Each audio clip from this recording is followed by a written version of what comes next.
Bonjour à toutes et à tous, vous écoutez Cinécast, salut Thibaut. Salut Guillaume. Cinécast, c'est le podcast qui chaque semaine vous recommande des films à voir au cinéma, en streaming ou VOD. Aujourd'hui, on va vous parler de Teddy, un film réalisé par Ludovic et Zoran Poukerma avec Anthony Bajon et Christine Gauthier. Le film sort ce mercredi 7 juillet au cinéma. Alors de quoi ça parle? Teddy, ça ne parle pas d'ours, comme son nom l'indique, ça parle de loup et ça parle notamment de Teddy, un homme de 19 ans, sans diplôme, qui vit avec son oncle adoptif et travaille dans un salon de massage proche des Pyrénées. Et sa petite amie Rebecca passe bientôt son bac et en gros elle est un peu promise à un avenir qui est un peu plus radieux que le sien. Pour eux c'est un été assez ordinaire qui s'annonce, mais un soir de pleine lune, Teddy est griffé par une bête inconnue. Ah là là. Et les semaines qui suivent, forcément il est pris de curieuses pulsions animales. Faut-il voir Teddy? On vous dit ça juste après un extrait de la bande-annonce. Bonsoir. Approchez. Je me présente, je m'appelle Teddy Pruvot, je suis le copain de Rebecca depuis 8 mois. On m'a dit que t'avais foutu le bordel au village. Mais non, j'ai pas foutu le bordel. Dégage maintenant, hein. Ah, vous puez l'alcool! Tu penses à la gratitude? Tu vois ça? 90 mètres carrés habitables. Piscine creusée et pergola. C'est quoi une pergola? J'entends toujours les gens dire oui, il fait grand beau. Ce soir, nous dînerons sous la pergola. Et je me dis, nique sa mère, il nous en faut une.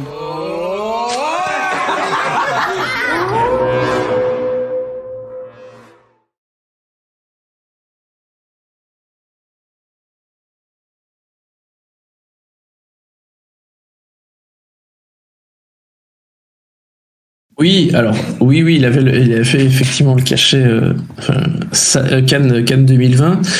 Donc, d'office, c'était en sélection officielle. S'il avait le cachet, il n'y avait pas de... Non, mais je veux dire, faut pas confondre sélection et compétition.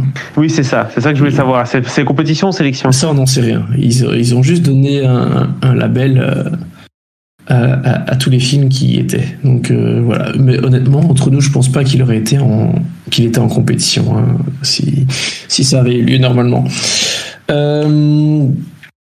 Alors Teddy, film de loup-garou. Je pense que plus clair que ça, c'est pas possible. Et l'affiche et le synopsis l'expliquent bien. C'est assez surprenant de retrouver ce genre de film à Cannes, parce que c'est pas toujours fait de manière très finaude, c'est pas très fin, mais ce que ça fait, ça le fait bien en fait. C'est ça qui est sympa, et donc probablement le film aurait été juste hors compétition ou en séance de minuit par exemple, ce qui est très bien de toute façon. Mais comment dire, c'est un film que j'ai trouvé assez particulier, dans le sens où, c'est un film de genre, c'est un film de loup-garou, mais il utilise des codes, mais c'est pas tout à fait des codes. Il utilise plutôt des espèces de clichés, mais un peu inhabituels, dans le sens où ici, tu vois, le Teddy, c'est vraiment chez nous, désolé, mais on dirait que c'est un peu un baraki, quoi. C'est-à-dire, c'est un peu un cassos, c'est un peu le clampin de son village, il est quand même pas très fut-fut, il pose dans un salon de massage où globalement il se fait assez chier, le mec il zone en voiture, il zone dans sa bagnole, il fait un peu chier les gens parce qu'il est quand même un peu con. C'est pas évident, quoi. Et jouer avec ce type de personnage dans un petit village en France avec un film de loup-garou, je sais pas, j'avais tout le temps l'impression de voir qu'il y avait un truc un peu décalé comme ça, tu vois, dans le ton, dans la façon de... dans les dialogues, dans la façon de jouer parfois de certains comédiens, tu vois. Je trouvais qu'il y avait un truc un peu inhabituel. Alors je suis pas en train de dire que c'était gênant ou que c'était pas bien ou quoi, tu vois, mais voilà, c'était un peu inhabituel, et du coup parfois je savais pas trop dans quel genre on était d'une certaine façon, tu vois. Est-ce que c'est une comédie? Ben c'est pas vraiment une comédie. Enfin, ici il y a un peu de ça, mais il y a aussi un peu de plein d'autres choses, tu vois. Et donc c'est vraiment un objet un peu hybride, assez particulier, tu vois.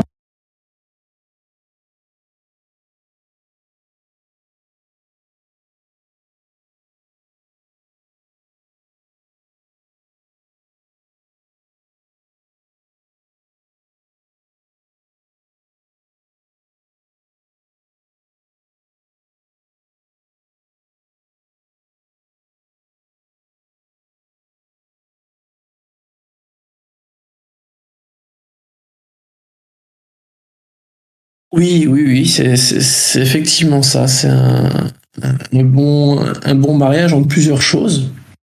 Alors du coup, je peux pas te dire que j'ai adoré le film, ni que je l'ai détesté. Je le trouve assez sympa, mais sans plus, peut-être la faute justement à pas toujours savoir exactement où le placer, tu vois. Pas que j'ai absolument besoin, j'ai pas spécialement besoin de placer des films dans des cases partout, tout le temps. Justement, je trouve que les films où tu sais, enfin, les films à propos desquels tu as du mal à dire exactement ce que c'est, où ça va, etc., c'est souvent des bonnes surprises. D'ailleurs, on parlait du discours il y a quelques épisodes. Ça se situe un peu dans le même panier à ce niveau-là, tu vois. Et c'est pas du tout gênant. Donc, mais ici, je sais pas trop ce que c'était parfois. Et voilà, dans l'ensemble, je te dis, je trouve le film assez plaisant. Mais du coup, Qu'as-tu pensé des acteurs, pardon, parce que j'ai vu ici que tu as voulu noter en tout cas le nom de Anthony Bajon. Ce mec, c'est un peu une révélation depuis quelques années là quand même.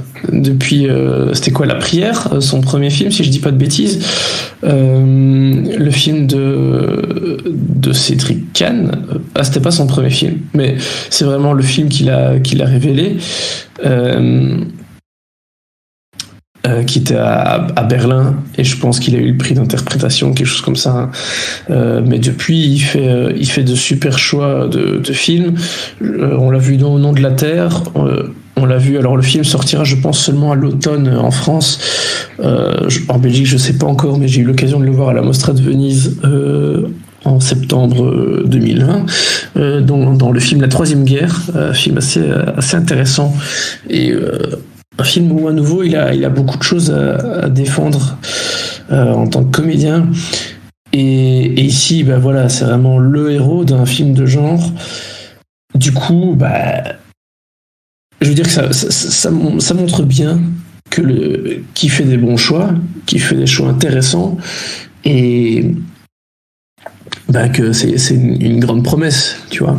C'est clair, en tout cas, c'est sûr qu'il part bien, et comme tu le dis, qu'il fait des très très bons choix pour l'instant de carrière. Teddy est un autre choix intéressant, vu que, comme tu l'as dit, c'est un peu un film hybride, mélangé entre plusieurs genres, le genre de loup-garou forcément, le genre aussi un peu social, un peu comique, enfin bref, un truc assez particulier que tu conseilles quand même, mine de rien, même si ça va être difficile de le mettre dans une case et de pouvoir un peu se faire une idée plus le temps passe. Quelle note donnes-tu à Teddy ? Alors, une dernière petite chose avant de donner la note. Enfin non, je vais te dire la note tout de suite. Je lui donne un très joli 3 étoiles. Mais je vais ajouter une dernière chose avant de clôturer. C'est que les frères Boukherma, les réalisateurs, donc Ludovic et Zoran, ont déjà annoncé leur prochain film. Et ce sera un film de requin. Voilà, avec Marina Foïs et qui d'autre, Jonathan Cohen, je pense, si je dis pas de bêtises. Donc, écoute, visiblement les mecs sont partis pour faire plein de films de genre, ce qui m'enchante, parce que voilà, vraiment j'ai beaucoup aimé, j'ai quand même bien aimé Teddy. Donc voilà, un film de requin français avec Marina Foïs et Jonathan Cohen. Je suis très curieux. Bah oui, c'est vrai que c'est curieux de nouveau, dans la même continuité, de faire un truc un peu qui se base sur le film de genre pour raconter aussi d'autres choses. Pourquoi pas ? En tout cas, c'est tout ce qu'on leur souhaite.